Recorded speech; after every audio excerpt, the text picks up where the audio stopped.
أعوذ بالله من الشيطان الرجيم. بسم الله الرحمن الرحيم.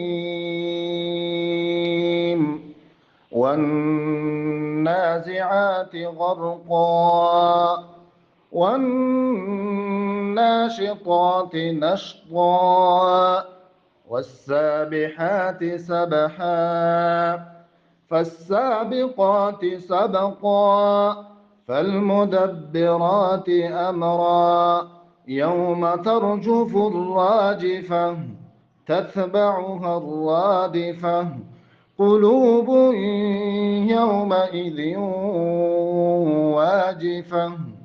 صدق الله العظيم. ګورئ دوستانو، یو ځل تاسې بیا هم تکرار ته ګورئ، تاسې د تجوید ځینې قواعدو ته پکې متوجه اوسئ. اعوذ بالله من الشیطان الرجیم. بسم الله الرحمن الرحیم. والنازعات نون ولاړ دی، مشدد هم دی، غنم کیږي. والنازعات عات عین باندې ولاړ زور دی.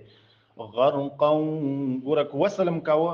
والنازعات غرقا والناشطات نشطا والسابحات سبحا. بیا دلته ګوره غرقا کې کاپ باندې دوه زورونه دي، وروسته د یرملون حروفونه واو راغلی، نو دلته بیا ادغام کیږي. او نشطا دی اصل کې ګوره. والناشطات نشطا والسابحات سبحا. نو دلته بیا طا باندې دوه زورونه دي، وروسته د یرملون حروفونه واو راغلی، نو دلته بیا ادغام کیږي.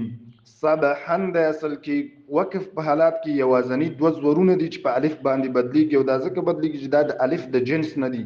دوه زورونه د الف د جنس نه دي، او دوه زیرونه د یا د جنس نه دي.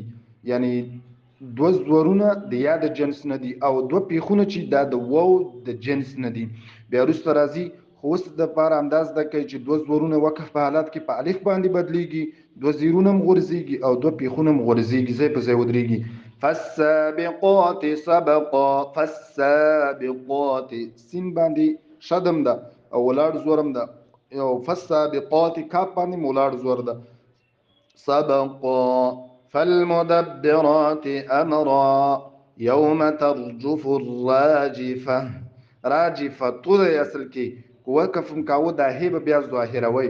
وقف په حالات کې دا هی چې دا تی چې دا تی مدوره چې ورته وای دا په هی باندې بدلیږي. یوم ترجف الراجفه.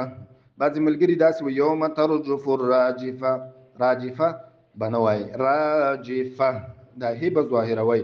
تتبعها الرادفه. تتبعها الرادفه.